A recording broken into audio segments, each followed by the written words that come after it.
আজকের আমাদের লক্ষ্মীনারায়ণের পুজো করা হয়। আজকে বৃহস্পতিবার।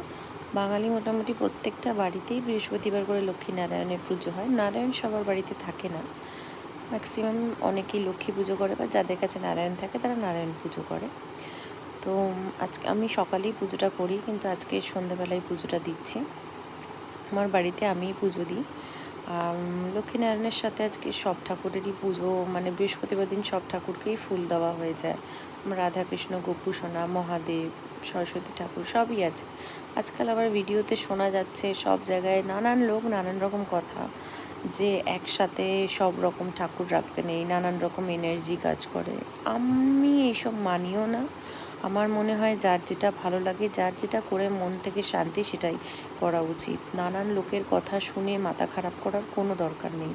কারণ একটা সময় এখন এত এরকম এইগুলো শোনা যায়, আমরা যত দেখছি তত মানুষের মাথা খারাপ হয়। কারণ আগে এইসব কিছু ছিল না। বাঙালিদের ঘরে কখনোই একটা ঠাকুর থাকে না। যে যেরকম ভক্তি সে মানে মন থেকে করতে চায়, সে সেরকমই করতে পারে। এটা এখানে কোথাও লেখা নেই যে একটাই ঠাকুর দিয়ে পুজো করতে হবে। তো আমার যেরকম ভালো লাগে আমি তেমনি করি। আমার ঘরে লক্ষ্মীনারায়ণও আছে, সব রকম ঠাকুরই আছে। তো আপনারাও তাই করুন।